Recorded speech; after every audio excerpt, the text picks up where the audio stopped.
আসসালামু আলাইকুম, hello everyone, welcome back to my channel Farhana ইনিস কিচেন। আজ আমি জালি কুমড়া দিয়ে মোরব্বা তৈরি করব এবং আপনাদের সাথে শেয়ার করব। চলেন ভিডিওটা দেখিয়ে দিই। এটা সিম্পল হলেও দারুণ একটা ডেজার্ট, যে কোনো সেমাই, ফিরনি, কেক, মিষ্টি জাতীয় জিনিসের সাথে দিলে কিন্তু অনেক ভালো লাগে। মোরব্বা করার জন্য একটা জালি কুমড়া নিয়েছি। জালি কুমড়াটা নিতে হবে এমন যেন পোক্ত হয়েছে, এরকম। কিভাবে বুঝবো পোক্ত হয়েছে? উপরে যে সাদা সাদা চুনা পড়ে আছে, এরকম দেখলে বোঝা যাবে কুমড়াটা পোক্ত হয়েছে। এখন দুই ভাগ করে নিব, এক ভাগ দিয়ে মোরব্বা করব। দুই ভাগ করে নিয়েছি। এখন মাঝখানে কেটে সাদা অংশ ফেলে খোসাটাও ফেলে দিব, ছোট ছোট পিস করে নিব। এইভাবে করে কেটে নিয়েছি জালি কুমড়াটা। পিছনের খোসাটা ফেলে দিয়েছি যেন সবুজ অংশ না থাকে, আর সামনে যে নরম অংশটা আছে ওইটাও ফেলে দিয়েছি। এখন এক টুকরা করে নিয়ে প্রত্যেকটা টুকরা এভাবে কাঁটা চামচ দিয়ে কেচিয়ে নিব।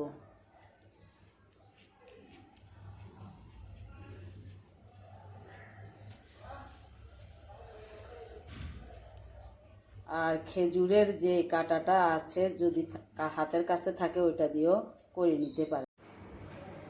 তবে কাচাতে হবে একবারে সাবধানে, যেন হাতে কোনো কাঁটা চামচের কাঁটা না লাগে।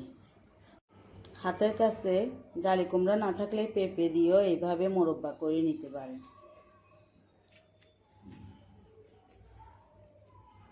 প্রত্যেকটা টুকরা এভাবে করে কাঁটা চামচ দিয়ে কেচিয়ে নিব। সবগুলো জালি কুমড়ার টুকরা এভাবে কেচিয়ে নিয়েছি কাঁটা চামচ দিয়ে। এখন একটা দেখাচ্ছি, দেখেন এরকম মুঠো করে চিপলে প্রত্যেকটা কুমড়ার টুকরা থেকে পানি পড়বে, ভাঙবেও না,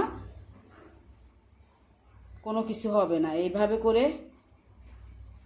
কেচিয়ে নিতে হবে। এখন পর্যাপ্ত পরিমাণে পানি দিয়ে দিব। পর্যাপ্ত পরিমাণে পানি দিয়ে দিচ্ছি।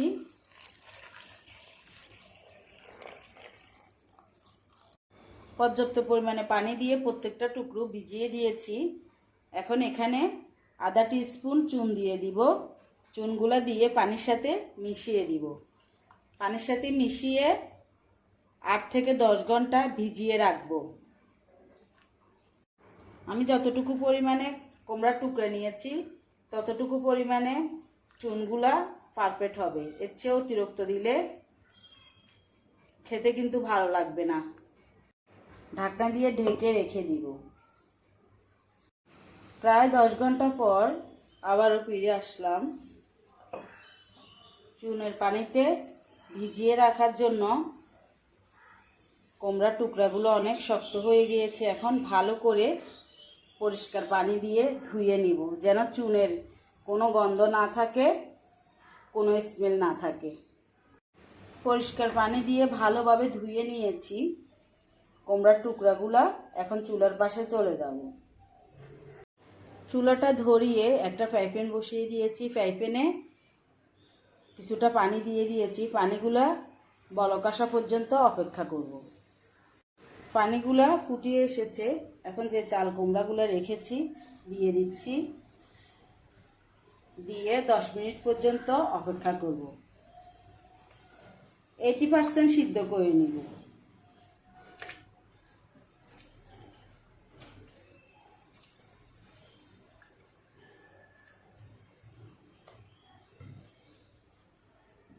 পানিগুলো এমনভাবে দিতে হবে কুমড়ার টুকরাগুলো যেন ডুবে থাকে। চাল কুমড়ার টুকরাগুলো 80% সিদ্ধ হয়ে গিয়েছে। এর থেকে বেশি রাখলে মোরব্বাগুলো কিন্তু নরম হয়ে যাবে, খেতে ভালো লাগবে না। এখন ছাঁকনি দিয়ে ছেঁকে উঠিয়ে নিচ্ছি।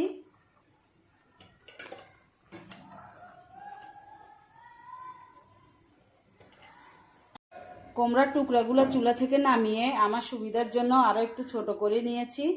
এখন এখানে 4 কাপ চিনি দিয়ে দিব। গরম গরম থাকা অবস্থায় চিনিগুলো দিতে হবে। ঠান্ডা হয়ে গেলে ভালোভাবে পারফেক্টভাবে মোরব্বাগুলো হবে না। 1 চিমটি লবণ দিয়ে দিচ্ছি। এখন ভালোভাবে একটু মিশিয়ে নিব, মিশিয়ে চুলার পাশে চলে যাব।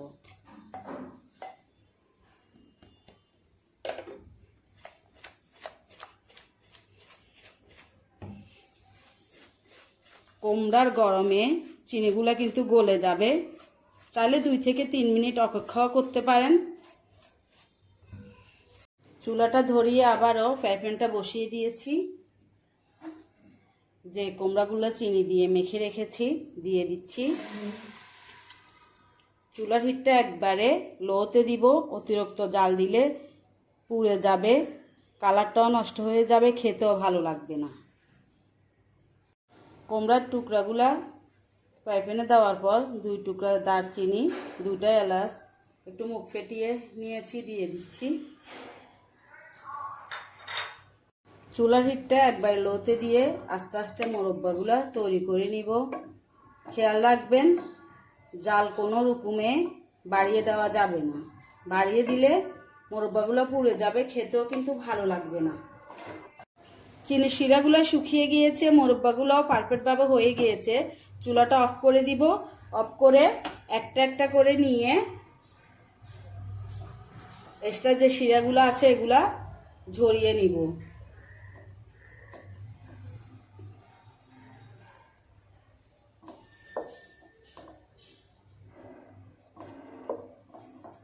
এক্সট্রা চিনি শিরাগুলা শুকিয়ে নিলে একবারে শক্ত হয়ে যাবে।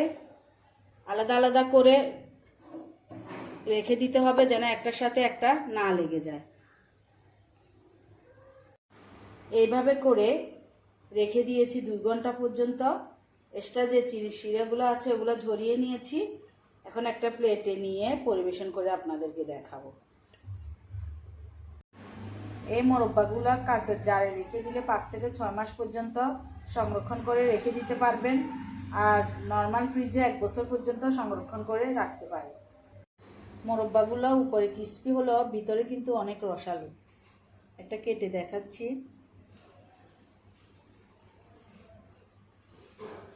দেখেন।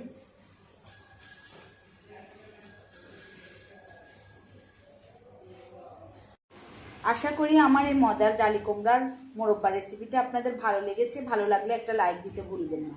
আপনি যদি আমার ইউটিউব চ্যানেল থেকে ভিডিওটা দেখে থাকেন চাইলে চ্যানেলটা সাবস্ক্রাইব করে রাখতে পারেন, আর ফেসবুক পেজ থেকে ভিডিওটা দেখে থাকলে পেজটা ফলো দিয়ে রাখতে পারেন। ভালো থাকবেন, সুস্থ থাকবেন। আবারও দেখা হবে নতুন কোনো রেসিপি নিয়ে। আল্লাহ হাফেজ।